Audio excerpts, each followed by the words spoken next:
Oke teman-teman, hari ini kita akan membahas tentang filosofi dari golongan di dalam gerakan pramuka. Simak terus.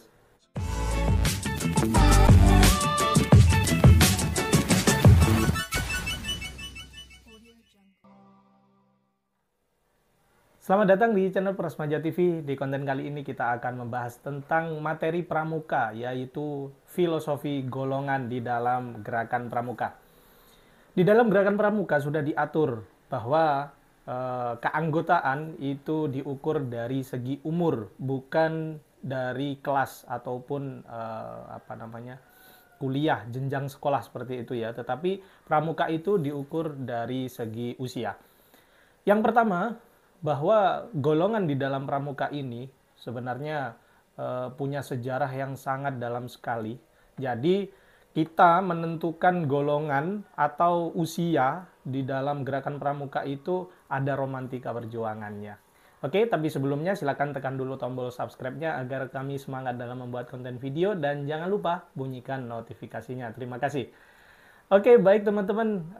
Yang pertama, golongan di dalam gerakan pramuka itu ada 4, yaitu golongan siaga, golongan penggalang, golongan penegak, dan pandega.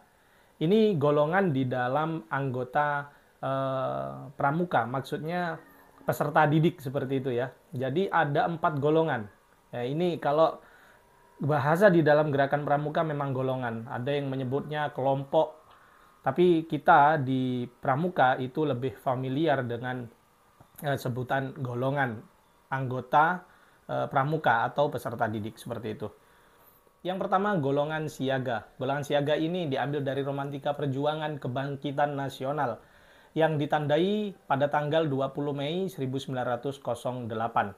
Siaga itu diambil dari masa mensiagakan kemerdekaan Indonesia, yaitu waktu itu rakyat Indonesia mulai bangkit dari keterpurukan, mulai semangat kembali ingin merebut tanah air ini lagi.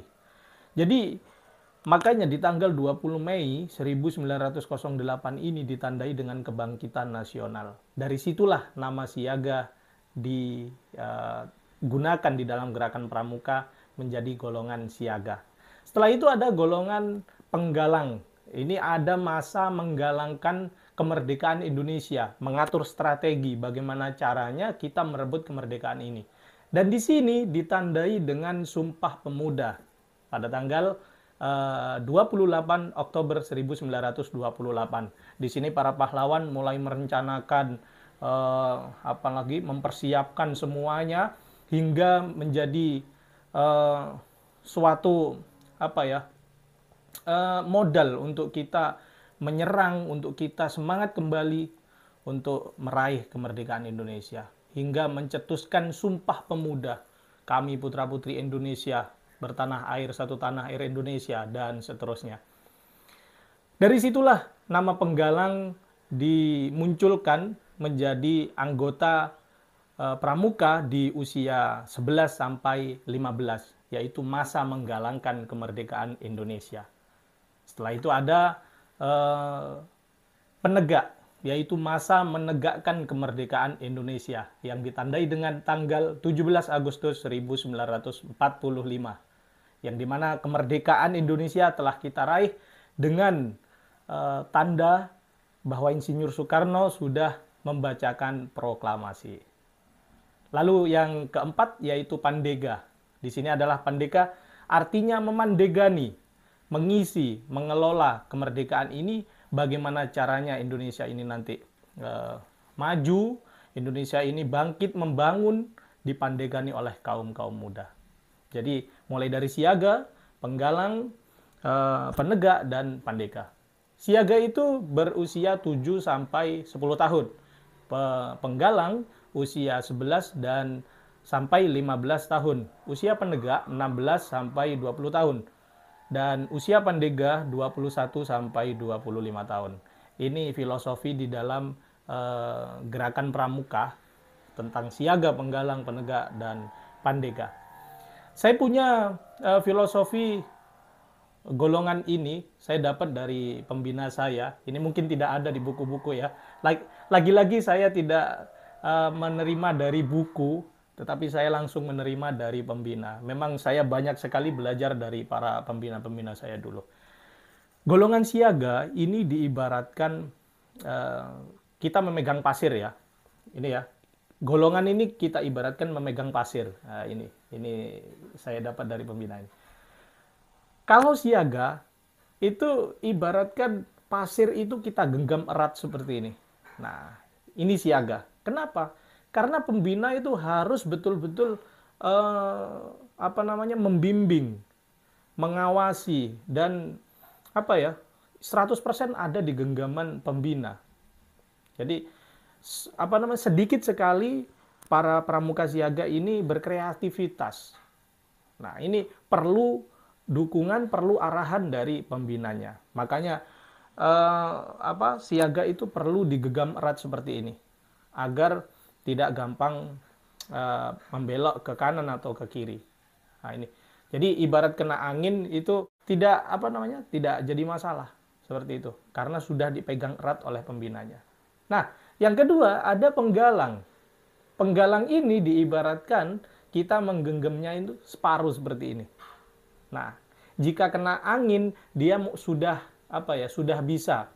Artinya sudah bisa menjaga dirinya sendiri, tapi tetap di sini masih ada bimbingan dari pembina, dukungan dari pembina. Makanya diibaratkan memegang pasirnya itu agak sedikit tertutup seperti ini. Nah, yang ketiga ada penegak. Penegak itu seperti ini. Nah, jadi pasirnya itu kita megangnya seperti ini. Di sini diibaratkan bahwa kalau pasir itu kena angin, bisa bisa menjaga dirinya sendiri. Dia mau ke kanan bisa, dia mau ke kiri bisa, mana yang jelek tahu, mana yang baik itu tahu dan dilakukan seperti itu. Itu adalah penegak. Dan pandega itu megangnya seperti ini.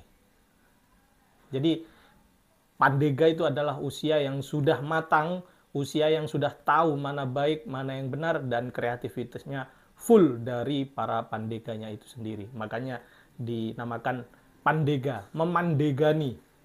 Memandegani itu berarti kan mengelola sendiri seperti itu. Tanpa pembina pun dia sudah bisa. Tanpa dipegangi pembina, dia sudah bisa berkreativitas ataupun menjalankan kegiatannya sendiri.